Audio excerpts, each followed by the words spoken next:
Hard one-on-one here. Yeah, James doubling up the Clippers. Clean up on aisle three. Clean up on aisle three. Someone call someone because there's a cleanup on aisle three as a man is down. How does it look from court angle? Oh no. Oh no. Oh no, that's not good. That is just not good. Here it is from up top. Ouch. Count it.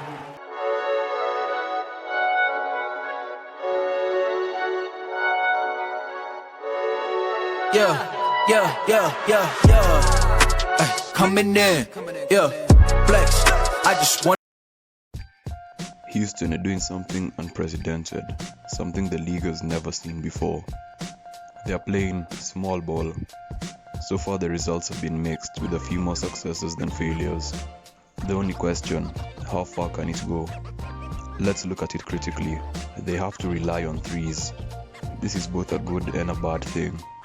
Remember the playoff series against Golden State, Game 7, in which the Rockets missed 27 consecutive threes. So they have to be very careful on the type of shots they take. Another point, Westbrook and Harden have to be lights out consistently. Even if one is on a slump, the other has to step up. But they are more rested now. Keep in mind the Rockets were first in ISOs with 23.1. Portland was second with 11.1 for context. So in terms of playstyle and chemistry, they aren't affected as much as other teams. The worries against bigs, teams like LA, Denver, Minnesota, and so on. However, Westbrook and Harden are two of the most unguardable players in the league. They can't be contained. Once they blow past one defender, the step up is inevitable. Thus it could result in an easy kick out. So when this happens, the others are bound to get easy buckets. In the Lakers game, Harden and Westbrook had 55 points between them, which is fair. But, as Charles Barkley wisely said, you can't let the other starters get double digits in points, such as the way House had 13, Gordon 15, and PJ Tucker 11. The game is bound to be lost, since it appears the Rockets are more offensive-minded as a threat, and they will try and outscore you fast, as a game plan. Let's talk about what I, and most people believe is their X-factor. Robert Covington. Covington is an incredible defensive asset who can guard any position from 1 through 5 comfortably, and he can stretch the floor, coupled with his ability to shoot. Covington made the Timberwolves top 5 in defensive rating when Karl Anthony Towns was out. For teams like the Utah Jazz, they can pick and roll off Rudy Gobert easily, and since the spacing is amazing, the buckets gained will be insane. Spacing. Let's talk about spacing. This is one of the best, if not the best teams in spacing. That was their main goal when they got rid of Clint Capella. They needed to stretch the floor for Westbrook and other shooters on the team. This also makes it easier for all players on the team to score. The Rockets lead the league with 32.8 defensive switches per game, which is crucially important in the league.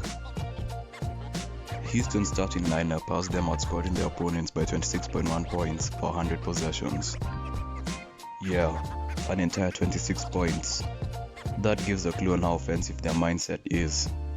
Offensively, the small ball lineup puts the defense at a predicament every possession. Everyone on the lineup can shoot the three, but leaving the paint wide open results in a field day for Westbrook and Harden. So what do? That's the question. They have to make some major defensive adjustments. This lineup also results in easy points in transition, since they no longer have a rim runner. So the floor is opened up, and since bigs are trained to protect the paint fast, the easy kick-out always exists. The extra passes also always leave a man and the defense wide open for a shot. They do this by using on-ball screens to get the double team and also re-screens.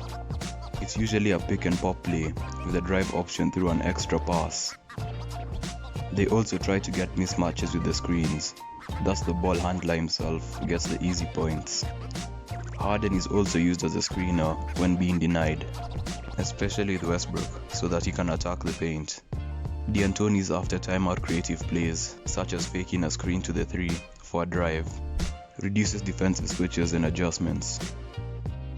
However, teams have begun to notice that they are hunting for threes, layups, and free throws. That's when the extra pass doesn't work, or the opposing team makes the correct read.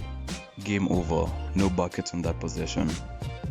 Hence leading to late clock ISOs and poor outside shots. Offense isn't a concern for Houston though, it's defense, since they give up a number of easy looks while stopping the bigs. They also, unfortunately, need to switch more often.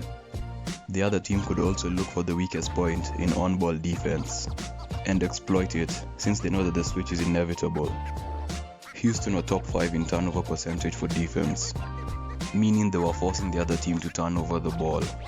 However, interesting fact to note, there has been no champion since 03 outside the top 10 in defensive rating. The Rockets were second in pace before the break. With their current small ball lineup, it's very high risk, high reward. How will it translate to the postseason is the big question. Typically, the Rockets' pace has slowed down in the playoffs, coupled with a drop in their offensive dominance. However, this could be attributed to a number of factors, including and not limited to Harden choking and not having help, where the team would fracture when he had the ball. With the addition of Westbrook, it adds a whole other dimension of play. As ESPN NBA analyst Chiney Ogwumike said, "I am trusting in the trust that Harden and Westbrook have in each other. This could be the driving force this team needs to propel them into the finals." Houston is currently the 6th seed as of the time of this recording, on pace to matching up against the 3rd seed Denver Nuggets. Let's highlight the opposition before coming to a conclusion.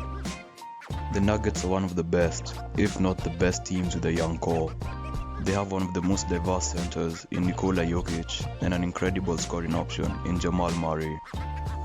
They also have a second-team all-defense caliber player in Paul Millsap.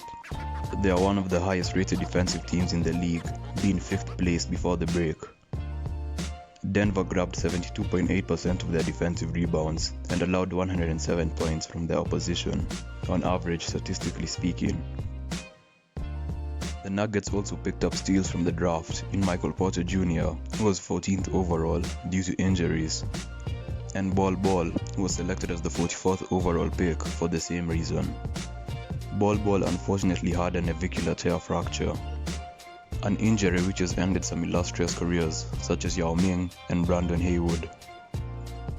But in accordance with his 16-point, 10-block and 6-rebound performance in the scrimmage against the Washington Wizards, he may be able to bounce back from this injury, like Jordan did. All in all, with players like Gary Harris and Will Barton ready to supplement the two main options for this team, Denver looks like a serious title contender this year and shouldn't be overlooked. So here we are, round 1 of the playoffs, Rockets v Nuggets. Who's winning? Well, to answer that question, let's look back at some of the games the two have had against each other this season. Post small ball, of course. In their last 4 matchups, their wins were split even, with each team having 2. Something worth noting is that Houston scored more than 15 points in their wins, while Denver scored 10 or less in theirs. Jokic kept putting up phenomenal numbers, averaging double-doubles, while Harden and Russ alternated on some games. In conclusion, this is an excellent matchup which will be close. I see the Rockets edging out the Nuggets in 6 or 7 games. But what do you think? Who will prevail between these two contenders? If you enjoyed the video, please make sure to like and subscribe.